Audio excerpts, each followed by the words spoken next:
Hi, home foodies! If you want something healthy and global in flavor, for sure, this recipe is for you.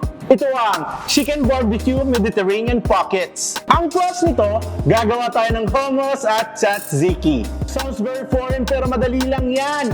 Complete meal na siguradong buong pamilya magugustuhan nito. Ano pa bang hinihintay natin mga home foodies? Simulan na natin yan. Ako nga pala si Vivoy Miranda for Elaborately Easy. Home foodies, ano pang hinihintay natin? Ang una natin gagawin ay ilalagay natin ng cumin sa ating Magnolia Ready-to-Cook Chicken Barbecue. Magnolia Chicken, ang pangbansang manok. Let's transfer our chicken barbecue, marinated for excellent taste. Now, kukombine lang natin ang ating cumin. Yun ang magpapadala ng ating Mediterranean feel. Halo lang natin ng maigi. Let it cook properly. So for additional 1 ingredient more, ang ating marinated chicken leveled up again. Galing!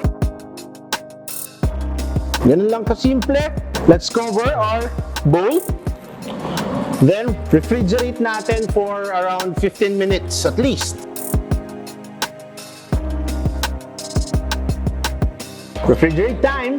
Gagawa naman tayo ngayon ng hummus, which is combination of tahini and chickpeas. Ngayon, medyo mahirap maghanap sa grocery ng mga tahini. Gagamit lang tayo ng sesame seed. This is toasted. I-chop natin kaya magiging mas madalicious ang ating recipe. If hindi available ang food processor or blender, pwede nating i-pound gamit ang mortar and pestle. Pag medyo nadurog na siya, yan, fine na siya, ilalagay na natin ang lemon, 1 clove of garlic, and yung garbanzos stock or from the chickpeas can, lalagay din tayong kaunti. Give it another pulse. Yung mga edges, gilid-gilid, tanggalin lang natin.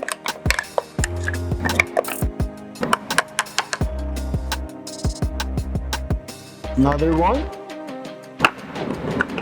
Hanggang maging smooth lang.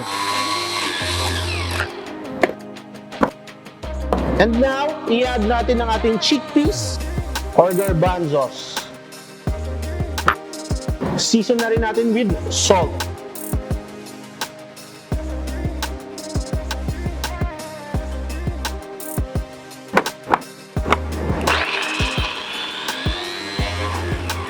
Kapag smooth na, okay na siya.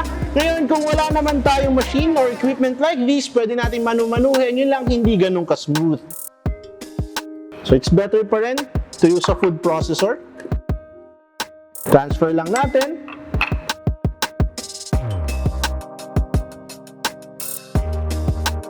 Very smooth. I can feel or smell the garlic, citrusy of lemon. Oh, look at that texture. This is homemade, mga home foodies. Set aside muna natin and gagawa naman tayo ng tzatziki. It's tzatziki time! Mga ka-home foodies, ang sarap ng dip na to from the freshness of cucumber.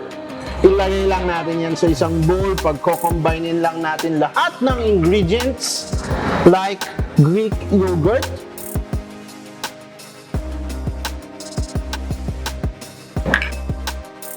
mint leaves, this is optional, lemon juice. This is around half of a lemon. Garlic, finely crushed garlic. And salt. A very good dip kung saan pwede nyong gamitin to anytime. Pagkagawa, refrigerate lang natin. For our cucumber, pag hindi natin mince, pwede natin siyang i-grate. Ganun lang kadali, so refreshing. Okay? Pull out lang natin, set aside, and we can now fry our chicken. Sisimulan na natin ang pagluto sa ating chicken barbecue. Mag-iinit lang tayo ng mga oil. Initin lang oil sa pan. At pag mainit na, pwede na natin simulan. Let's uncover. Kapag mainit na ang ating pan, iluluto na natin ng chicken. Make sure skin side first. It's okay na medyo maliit lang ang sizzle ng ating pan, ng ating chicken, para hindi naman masyadong masunog ito. Ooh, look at that. You'll still get the barbecue perfection taste, leveling it up with the cumin. Amoy na amoy dito, Mediterranean feels right at your home. Home foodies, it's now time to flip this chicken. Ooh, look at that color.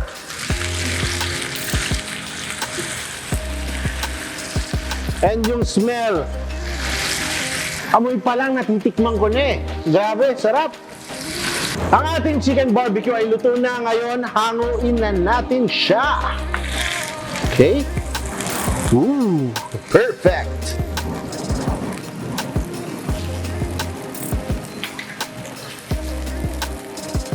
One more step, pero parang gusto ko nang kainin to eh. Let's just warm our pita. Pwede rin naman natin tong i-microwave for around 30 seconds. But for me, I want it to give a little bit of toast. So ipapan toast lang natin siya. We want it a little bit warm para yung yung pocket niya lalabas. No oil needed for this step. We can flip it now. Pag may konting browning, yan. That's what I like. Around a minute per side will do. Make sure there's no oil. And I think this is good.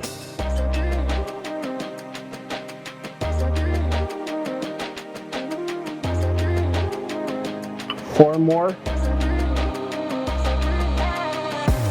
Pag smoking hot na ang ating pan, mas mabilis na lang ang init nito.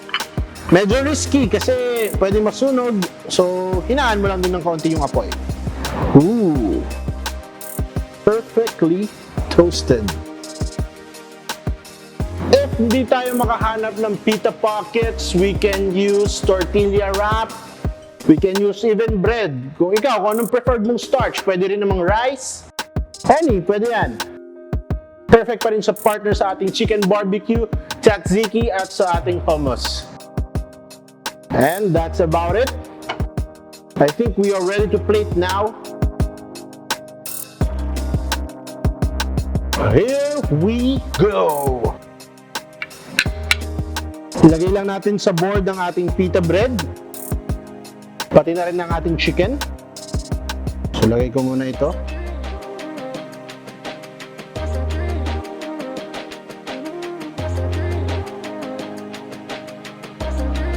And now, Magnolia ready-to-cook chicken barbecue with a twist of cumin. I-garnish lang natin with parsley. Looks intimidating, but trust me, madelicious lang ito. Ito na ang ating chicken barbecue Mediterranean pockets served with tzatziki and hummus. And I am V-Boy Miranda for Elaborately Easy. Thank you guys! Kain na! For more recipes, visit www.homefoodie.com.